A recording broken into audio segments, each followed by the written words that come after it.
Today we're going to be looking at mental health treatment in Gloucestershire. Canst thou not minister to a mind diseased? We're going to start off looking at mental health institutions in Gloucestershire. We're going to be looking at early treatments for mental illness, but the main focus will be on the county's main treatment centres, universally known at the time as the County Lunatic Asylums, although we'll also take a brief look at some of the other institutions that existed around the area.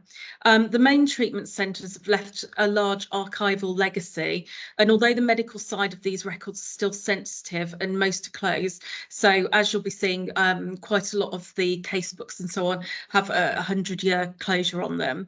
There are lots of other records that you could come and see, such as visitor registers, pamphlets, plans and things like that, that reveal to us just how much things have changed. Please be aware that this presentation will use the language of the time.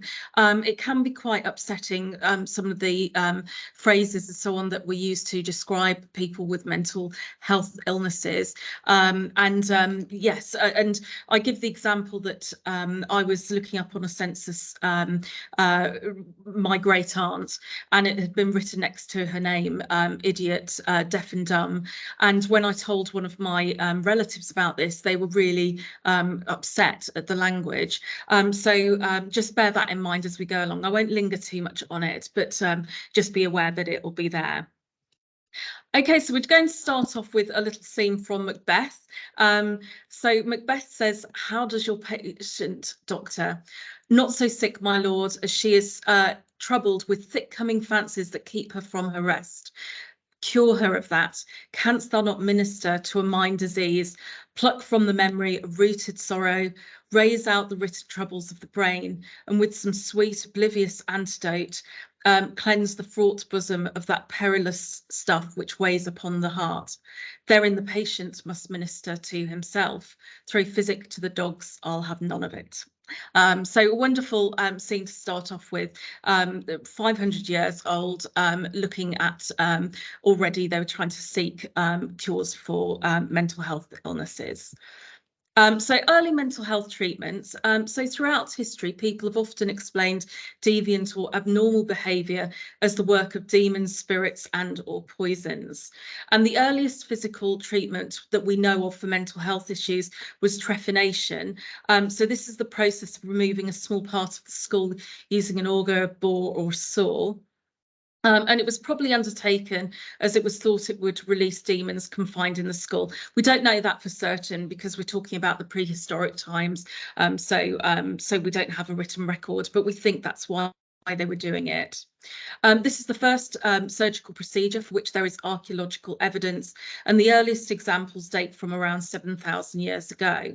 And we've got over 1,500 trephine skulls from the Neolithic, the New Age, New Stone Age period that are known about, and that accounts for about 5 to 10% of the total number of skulls that we actually have. Most of these are adult males, but women, children and animals are also represented. And it had a survival rate of around 40%. Such treatment continued well into the medieval period, and you can't really see it on the skull in the picture, but the way that we know that people survived it is because you can see that the skull had grown back in places, so we knew that people survived this particular treatment. So isolation and asylums. So by the medieval period, the preferred treatment for mental illness was isolation, and most patients were placed in abbeys or hospitals. For example, London's Bethlehem Asylum, which is better known as Bedlam, was founded in 1247, making it one of the oldest institutions of its kind.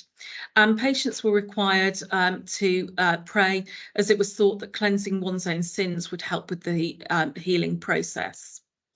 Such places had little to offer in the way of treatments, but were mostly places where the mentally ill could be sent in order to remove them from the view of their families and communities. So isolation was a big thing, certainly in the first few hundred years well, a couple of thousand years of looking after people with mental health issues. And in Gloucester, St Bartholomew's Hospital probably had mentally ill patients. So relics and exorcism. So magical approaches to treating mental health were still practiced. However, and the veneration of relics, saints and shrines became of great importance for the treatment of mental illness.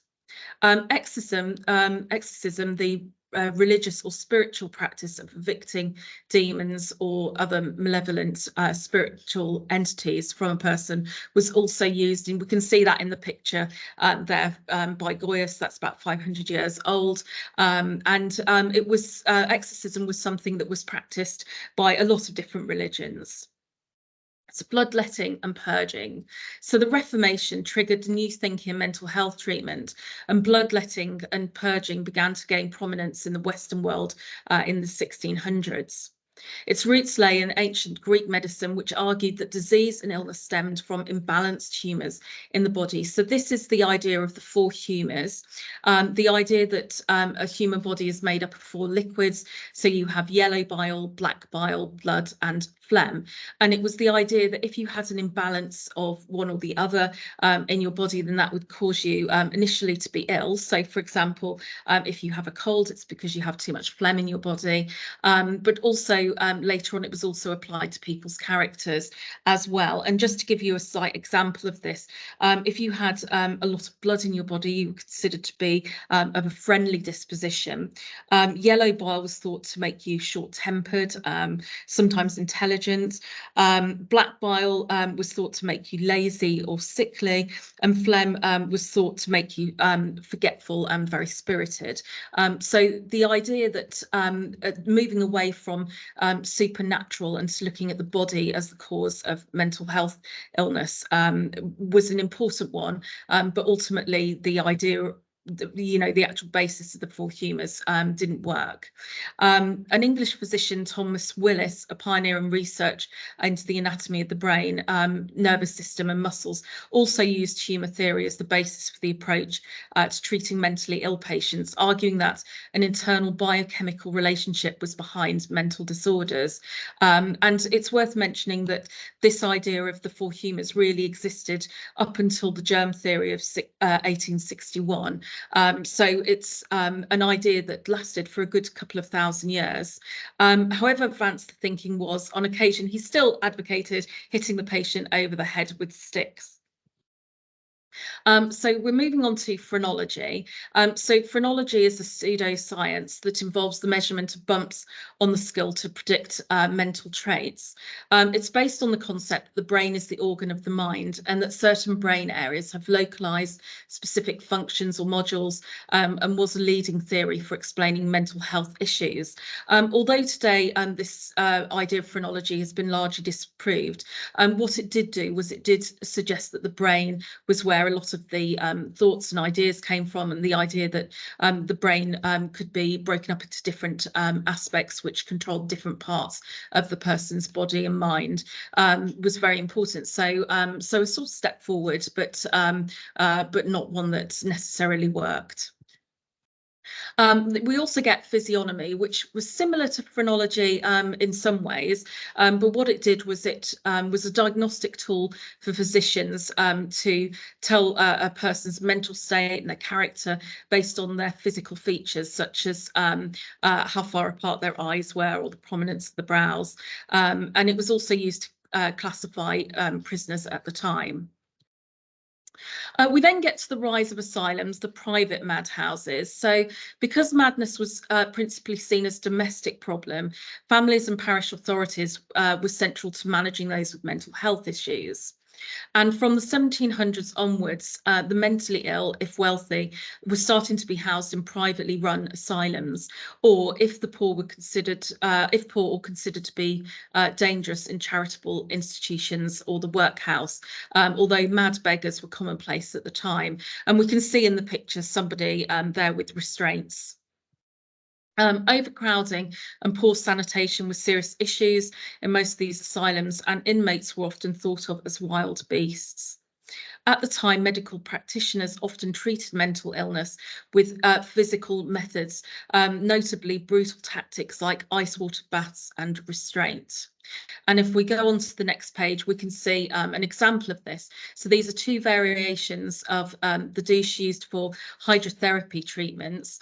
So patients would be placed into a bath of ice and then cold water would be poured onto their heads, and they were often strapped in when this was being done. And you can see a couple of variations of this there. Notably, the one on the left-hand side, there was also a lid that went over it, which could work to make it an isolation tank as well. So the use of physical restraints in asylums was certainly in the early days, well, until quite late on, was quite commonplace.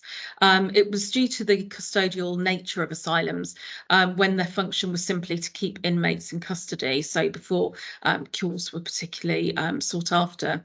Attendants and keepers were little more than guards, and it was common for patients to be kept in chains or other restraints as a necessary part of mental health care.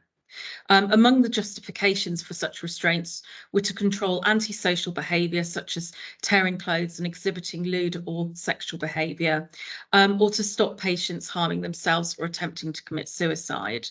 And critics argued that the use of restraints demoralised and brutalised attendants as well as patients, and that the violence used by attendants to put uncooperative patients into restraints only increase the overall level of violence in the asylum. And you can see an example of those restraints, a copy of them on the right-hand side. This print from Hogarth's series, The Rake's Progress, also shows one of the so-called madhouses at the time, at Bethlehem Hospital, otherwise known as Bedlam. It shows the character Thomas Rakewell, who throughout The Rake's Progress, we've seen him gambling, spending money on prostitutes, and he finally ends up in prison where he starts to go mad, and then he finally gets moved to Bethlehem Hospital. And we can see an illustration of that there. And what we can see is different types of mental illnesses portrayed as, characteristics. You'll also notice, so for example, imagining oneself to be a pope or a king, and so on. And you'll also see towards the back, we have two aristocratic ladies. And this was one of the common practices of the asylums in the early days, which they were used as for public viewing as well. So it was a form of entertainment. So the trade in lunacy. So by the early 1700s, the so-called trade in lunacy was well established, as anyone could open a private asylum. Daniel Defoe was a critic of such places and estimated there were at least 15 in London in 1724. Licensing was introduced in 1774, which limited their proliferation. But by this time, the term Bedlam had become associated with chaos, confusion, and poor treatment, which reflected the general attitude towards mental illness at the time. So we finally get to see some reforms starting to come in. So towards the end of the 1700s, and possibly due to King George III's illness. So today we think that he had different episodes during his life, and eventually being with the role of king being taken on by his son. Today, we don't know exactly what the illness was, but it's been put forward that it could be something like bipolar, but we just don't know.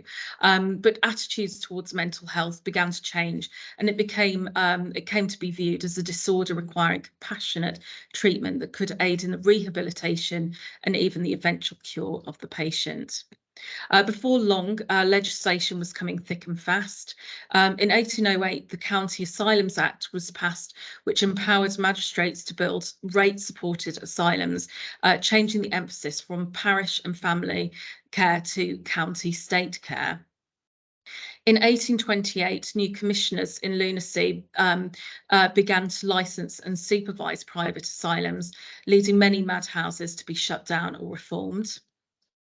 And finally, the Lunacy Act in 1845 changed the status of mentally ill people to patients who required treatment. So we see the blame for mental illness going from the individual to treating them as equals. So the first county asylum, which was Horton Road, in 1793, the governors of Gloucester Infirmary opened a public subscription to build an independent lunatic asylum in Gloucester. However, they had insufficient funds. So what they did was the infirmary requested that the county and city magistrates to join the project under the 1808 Act. Initially, this was refused, but an agreement was reached and work began on a site in Whittam, with the county paying the lion's share. The asylum was to be run on a scheme designed by Sir George Onesiphorus Poole, which was modelled principally on the York Retreat, an asylum that had been opened by the Quakers in 1796, originally just for Quakers, but eventually to anyone requiring treatment. It was famous for pioneering so-called moral treatment of the mentally ill, and it went on to become a model for asylums all around the world. The architect was William Stark, who designed the 1814 Glasgow Royal Lunatic Asylum. And like Glasgow, Gloucester was based on a radical plan with wings. Stark was particularly inspired by architect John Nash, who was very famous for his Regency crescents in Bath. And in a moment, when I show you a picture, you'll be able to see the similarities. Unfortunately, Stark died before the hospital was fully designed, and his replacement, local architect John Wheeler, unfortunately also died before construction was finished, so it was finally completed by John Collingwood and opens in 1823. It was built of brick, and the central feature was an east-facing crescent of 3 stories with north, south, and west 2-story wings connected to it by single-storied day rooms. And there's the picture of it today. In terms of capacity, the crescent contained accommodation for 24 wealthy patients and their servants, might surprise you, while the wings could accommodate 60 paupers and 26 charity patients. Detached wards for noisy and violent patients were also provided. These were located under the road or driveway in front of this main doorway. And although things had moved on from the 1700s, there were still viewing galleries for the public when the asylum first opened. The asylum is now largely demolished, apart from the front facade, as you can see here, which has been developed into luxury flats. So the first county asylum, just some interesting facts about it. It was the 8th publicly owned asylum to be built in England, following the success of the retreat in York. It hosted the inaugural meeting of what is now the Royal College of Psychiatrists, led by local man Dr. Samuel Hitch, who was the resident physician. He played a major role in creating the Association of Medical Officers in Asylums and Hospitals for the Insane. This was the forerunner of the Royal College of Psychiatrists. And by the 1830s, it had the highest rate of recorded cures in the field of mental ill health in all of England. And in 1841, mechanical restraints were withdrawn. At the time, only a handful of asylums had taken this step, and it was seen as enlightened and humane. So there's an aerial view of the first county lunatic asylum at Horton Road. You can just see the crescent in the foreground, and you can see that it covers an enormous site. Have a sip of drink.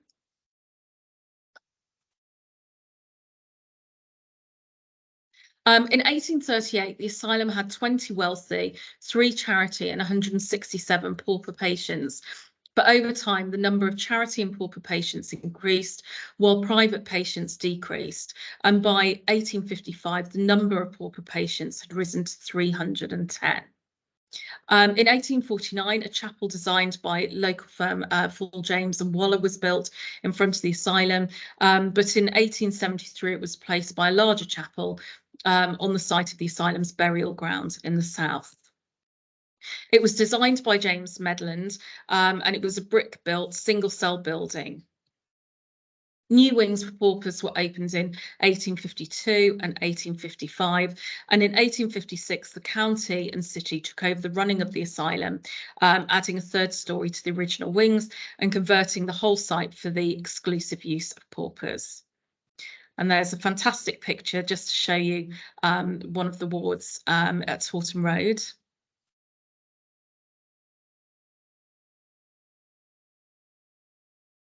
The second county asylum, Coney Hill. So by 1876, it was clear that Gloucester needed a new mental hospital. Originally, it had been built for 120 patients, whereas by this point they were holding 698, very overcrowded conditions. So that need for that second asylum became important. In 1877, the county bought the 243-acre Barnwood Mill estate for 12,100 for a new asylum. It was set in open farmland and countryside, about 2 miles from Horton Road and next to Barnwood House private mental hospital. Here we can see an architectural drawing of Coney Hill Hospital. This is the front elevation. And the design was selected after public competition, and the architect's designs were all exhibited in a Shire Hall. And the winning firm, John Giles and Go, called this design experience, which they did so because they'd already built 11 other asylums across the country. Work commenced in 1880 and was finished in 1884. The asylum was run by the county magistrates and was under the same medical superintendent as Horton Road. The buildings were meant to be forbidding, but also grand. They were based on plans for prisons with railings, high walls and gates, and in some ways were run like them, with the segregation of the sexes in day rooms, wards, and so forth. And this is an architect's drawing of Coney Hill. If you note just how long the corridors are, in some asylums, they could be well over half a mile long. So must have been very daunting. And they were there to give patients exercise, but also something for them to do so that they were, they could go on these long walks without leaving the asylum. And here we can see an example of a corridor in Hyroyd's Hospital in Yorkshire.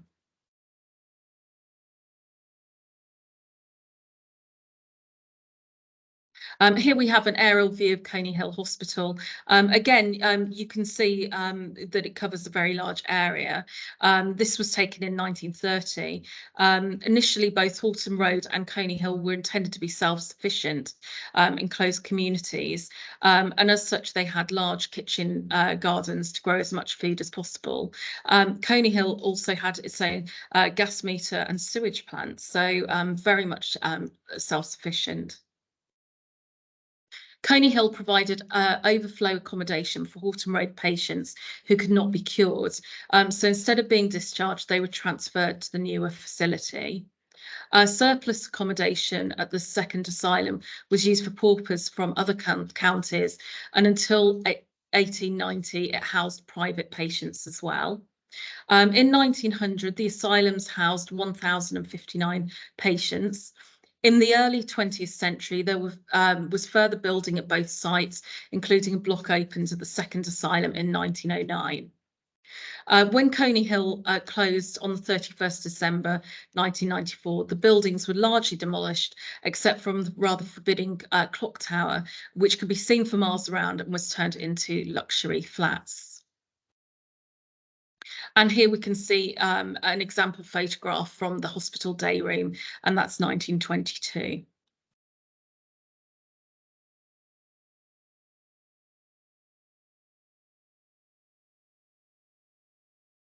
And here we have a wonderful picture of the staff entertaining patients at Coney Hill Hospital in 1922.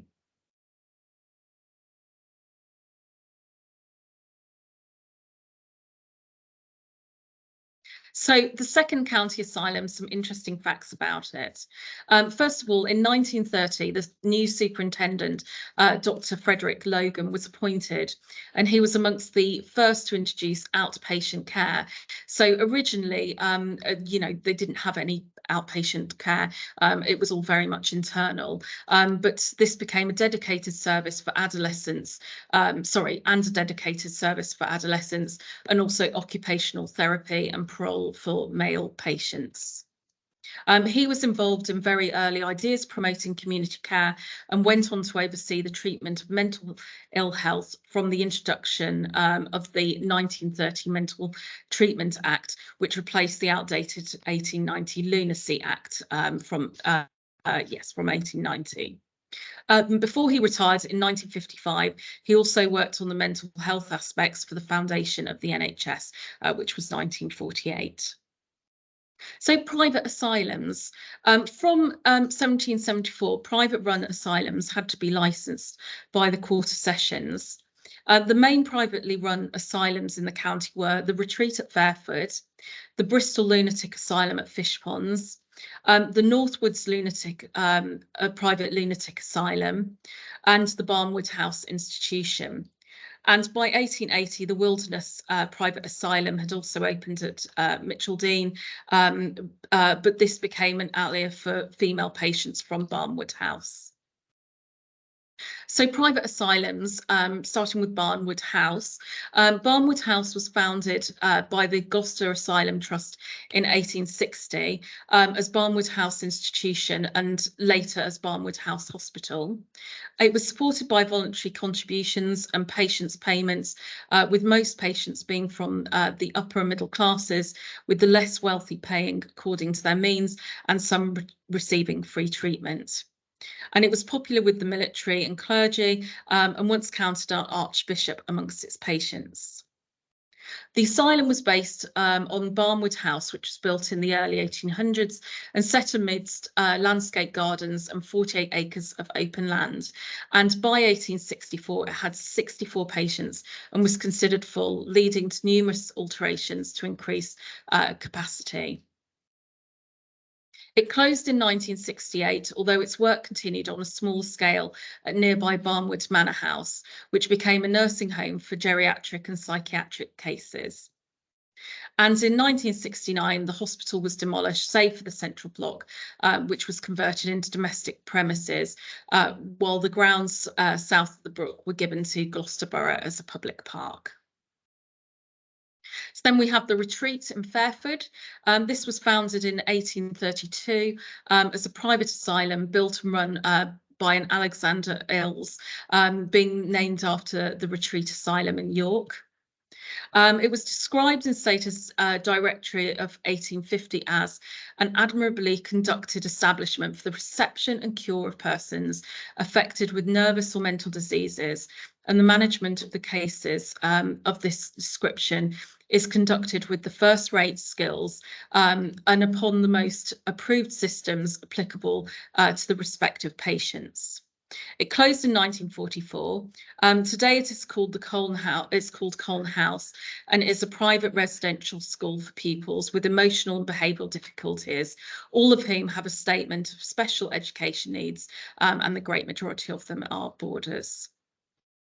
Then we have Fishponds Northwood.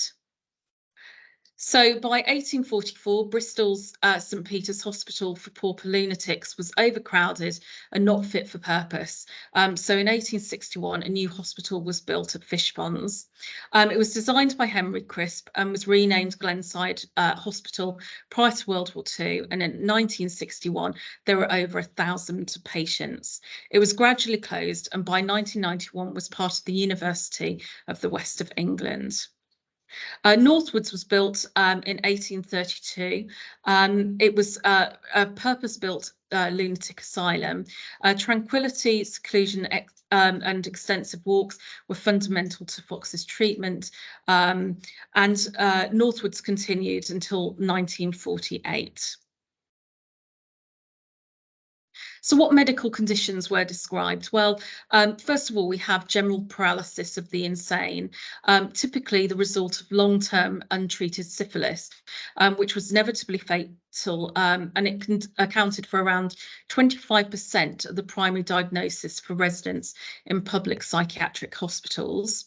We have melancholia or female distress, which is now known as clinical depression, idiocy or epilepsy, seizures, shell shock, especially during and after World War I, and now we would call that PTSD.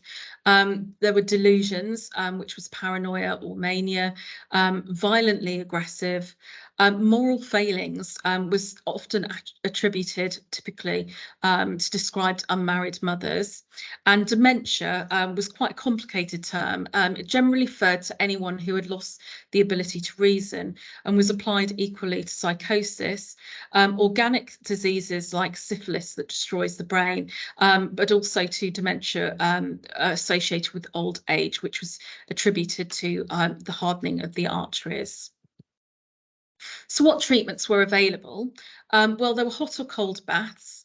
There were mechanical restraints, although as we saw after a point, these were removed from asylums. There were sedatives, sleeping drafts, occupation, so keeping the patients busy. There were no psychiatric drugs until after World War II, and no talking therapies until the 1960s. And we also have electrocompulsive therapy from the 1930s. So treatment versus moral instruction.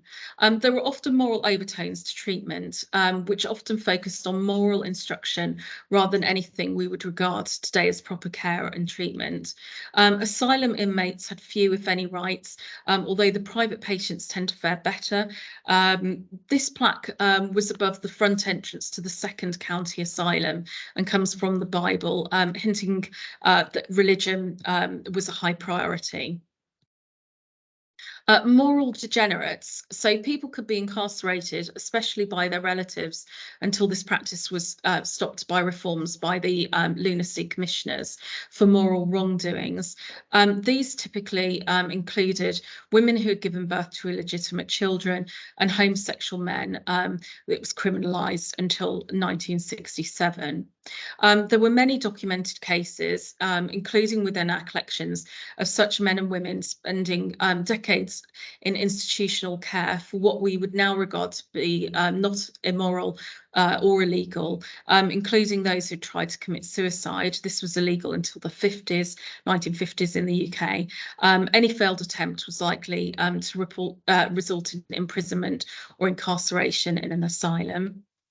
The Lunacy Act in 1890 was reviewed and updated in the 1930s, but backwards for long stay patients still existed until care in the community came in the mid-1980s, and some patients still spent decades in institutional care.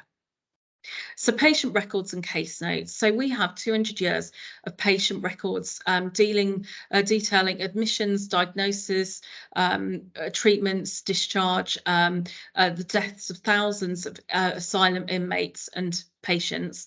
We have one of the most complete set of records and case notes for asylums. However, many of these are closed because they're less than 100 years old. No early photographs of inmates exist, but photos of patients do start to appear in case notes between the two world wars. And case notes were written by hand until well into the 20th century in case books in alphabetical order according to surname. And these are like large ledgers detailing weekly, occasionally daily, updates from the medical superintendent or other physician. And you can see an example of one of those big tomes to the right. What do the patient case notes tell us? They tell us why someone was admitted to the asylum, so what symptoms they had. They give us basic details about the individual, so the name, the date of birth, the address, occupation, marital status, employment, physical appearance, and religion. It also includes weekly updates by the attending physician or medical superintendent, although I'm going to show you in a moment one of these pages from the book, and you'll see that the notes are probably a lot less than you would expect, say today. They also mention if there was any treatment, although that's not that common, and also if they were discharged, transferred, or if they died within the institution. So here we have a photo of a casebook. This is a particularly unusual one. We rarely see or hear the patient's voice in the case notes, but very rarely there are letters from the patient, and that's what we have here. And it's somebody protesting that they're not insane and not guilty of a crime. And this is an example here written by a patient to his physician in the asylum.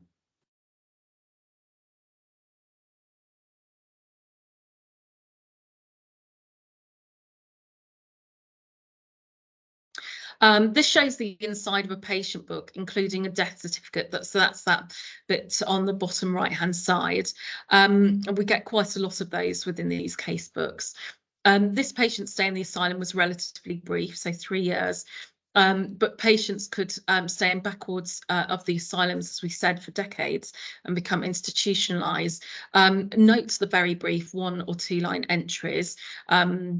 I'll just give you a moment. You probably can't quite make out what it says, but you can probably see on both the left and right hand pages that they were just filling in just maybe 1 sentence, 2 sentences per week, per month even.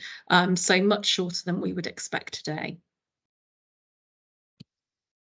So what was daily life like? Well, asylums were self-contained communities that had the same basic amenities and followed the same basic daily routines. They had airing courts. As with sanatoriums, fresh air was considered vital, so inmates would often be placed outside as often as possible. They were divided into single-sex dormitories. Most inmates wore the same basic communal clothes, and they frequently worked in the asylum laundry to wash and dry them.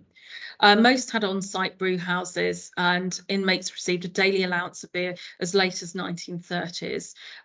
Most had attached farms, and patients were encouraged to work in them and also to tend to the asylum's kitchen gardens. They also kept chickens so that they were provided with fresh eggs. They were also given different tasks to do, such as flower arranging, knitting, homemaking skills, things that would keep the patients busy. And weekly menus involved around a diet of cold meat, broth, suet puddings, pies, lots of bread and cheese, very similar to what they got in contemporary prisons. Quite boring food, but plenty of it. And why are these collections important today? First of all, they tell us about our past. They document the history of mental health care in the county. They can be used for projects, and that's something that we've done here at the archives to inform and educate. And they also provide first-hand accounts of what life was like inside Gloucester's asylums. So that gets us to the end. We're now in a point where if anybody has any questions, this would be a good moment to ask me.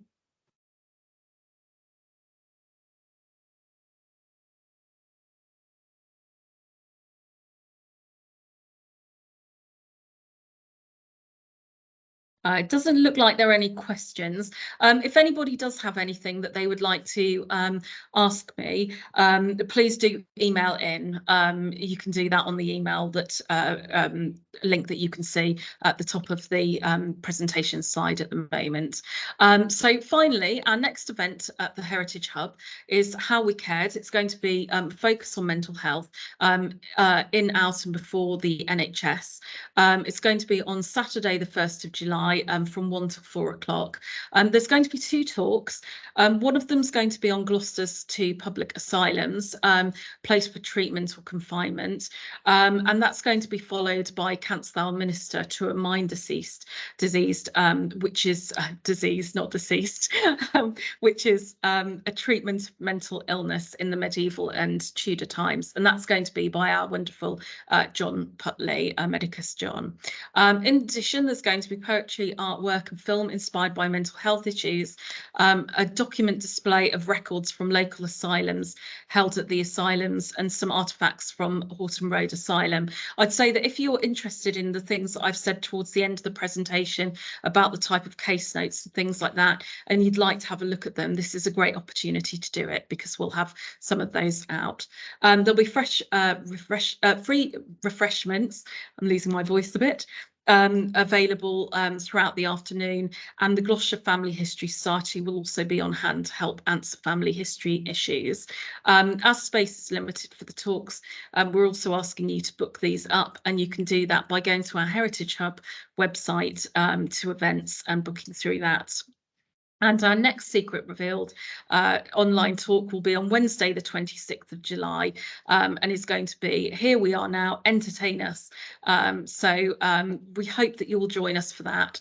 Again, I'm very sorry about the technical issues that we had at the beginning, but I hope you'll join us for next month. And thank you very much for being here.